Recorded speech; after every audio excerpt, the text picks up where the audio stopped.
Yisrael Salanter used to say, "Bekamim alai mereim tishmana oznai." We say this every Friday night.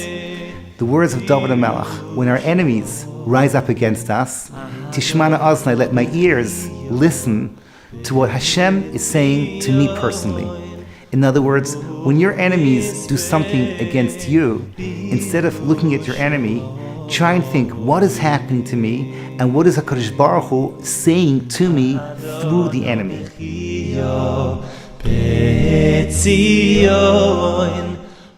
It's a well-known Jewish idea that the Avos kept all the mitzvos, even though the Torah was not given.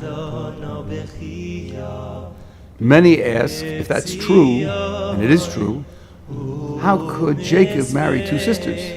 Doesn't the Torah prohibit marrying two sisters? And how could Moses' parents, Amram and Yocheved, be married, seeing that Yocheved was Amram's aunt? That's also prohibited by the Torah.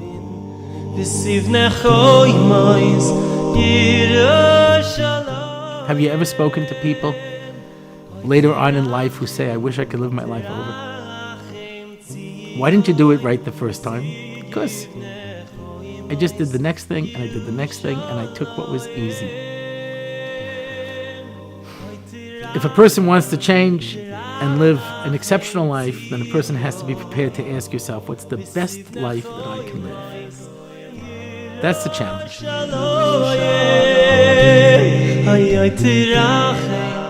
Everyone knows that the spies triggered the ultimate vulnerability of the Jewish people to being exiled from the land of Israel.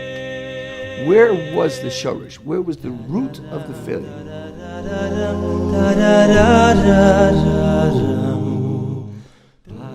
We're in a time of destruction, and destruction comes about because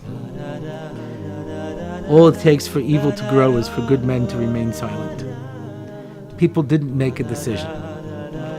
And now every single one of us has to look into our lives and say, is this the best I could be doing, or could I be doing better?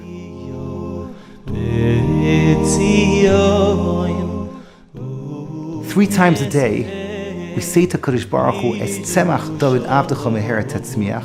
We ask for Mashiach, we ask for the Geula, and then we say the words, Ki l'shuascha kivinu kol hayom. We wait for your salvation all day long. When we say these words, do we really think about what we're saying?